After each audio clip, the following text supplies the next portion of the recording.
Newly released combat footage, shared by Ukraine's military on Friday, vividly depicts what they claim is the destruction of Russian tanks and military vehicles. This video underscores the escalating toll of Moscow's recent offensives in eastern Ukraine. Ukraine's Special Operations Forces, SSO, reported spotting a convoy of Russian armored vehicles heading towards Avdiivka, a small city in the Donetsk region, currently encircled on three sides by Russian-controlled territory. This area has been a focal point of renewed Russian military action, as reported by U.S. officials.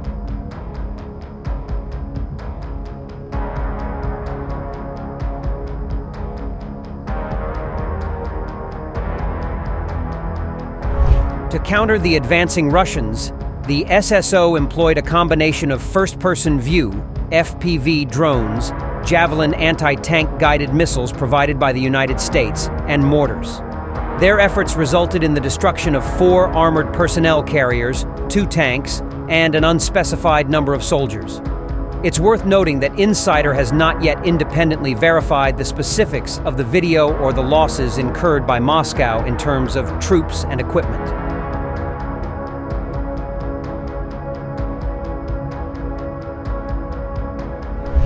In a video capturing the intense combat, shared by the SSO on platforms like Telegram and Twitter, viewers can witness explosions engulfing the apparent Russian armored force as it maneuvers through open fields. At one point, an armored vehicle appears to collide with another, setting off a fiery explosion. White House National Security Council spokesperson John Kirby stated on October 13th that Russia had launched a renewed offensive in eastern Ukraine over the past few days, particularly in and around Avdiivka and Lyman, a city located just under 100 miles to the north. This move was unsurprising, as Russian President Vladimir Putin has not abandoned his ultimate goal of territorial conquest in Ukraine.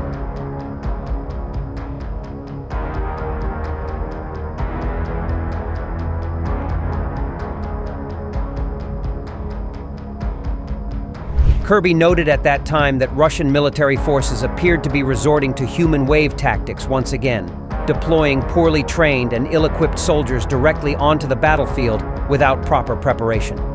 This grim strategy is not a new development for Moscow, as they heavily relied on it during the harsh winter battles of the past. Kirby remarked, "Russia continues to show no regard for the lives of its own soldiers, willingly sacrificing them to advance Putin's goals. In contrast, Ukraine continues to fight valiantly, effectively, and strategically."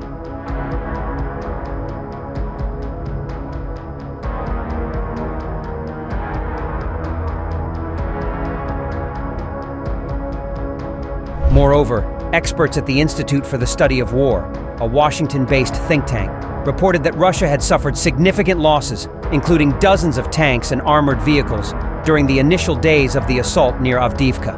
Additionally, they mentioned a Ukrainian military official who revealed losses of several Russian aircraft. This suggests that Moscow is paying a substantial cost to sustain its campaign around Avdiivka. The experts pointed out that ongoing material losses are likely to impede the Russian advance in the region.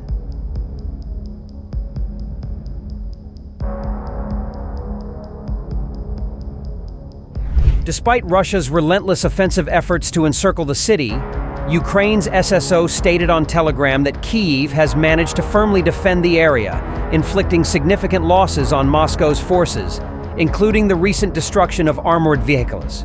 Ukrainian President Volodymyr Zelensky expressed his gratitude to their soldiers who stand their ground and continue to repel the occupiers day after day.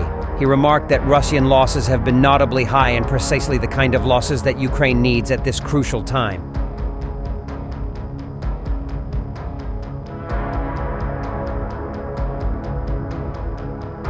Meanwhile, in the southern direction, Ukraine unveiled its newly acquired arsenal of MGM-140 Army Tactical Missile Systems, ATAK-MS, which were secretly provided by the United States.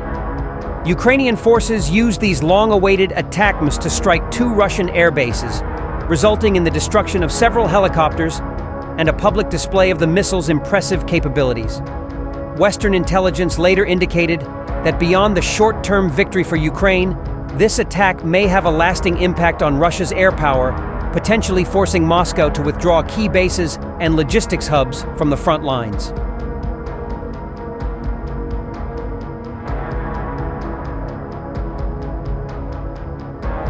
The Shadow unit managed to pinpoint the enemy TOS-1A Solntsepek multiple rocket launcher, MLR, coordinates with the assistance of a reconnaissance UAV. They swiftly transmitted these coordinates to the 72nd Mechanized Brigade, who promptly launched an attack using a kamikaze drone.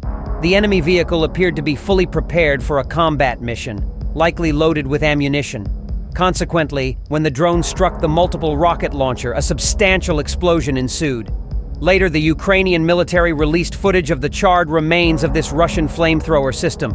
Interestingly, this marks the fourth TOS-1A Solntsepek heavy flamethrower system lost by the Russians on the battlefield in October 2023. Footage of the destruction of the preceding vehicles was made public on October 20th, 13 and 7, respectively.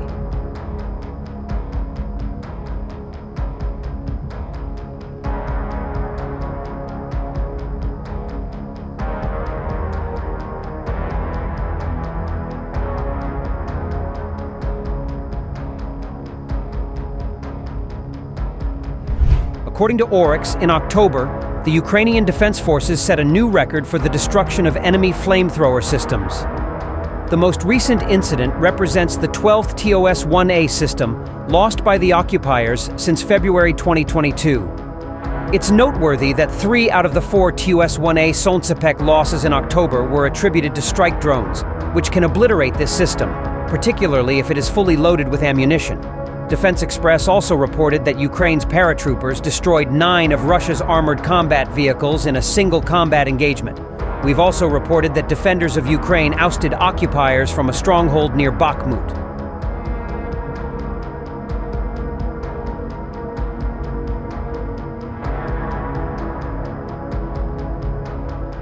Moscow's forces in the eastern front of Ukraine, near Avdiivka, have seemingly suffered significant losses. This may be due in part to commanders resorting to human wave assaults involving Storm Z units. Russia has also launched offensives towards previously occupied Kupiansk and Lyman. The penal units have expressed concerns about being assigned the most perilous missions and receiving inferior equipment compared to regular Russian troops. According to the UK Ministry of Defense, Russia predominantly relies on specially designated Storm Z units for local offensive operations in Ukraine.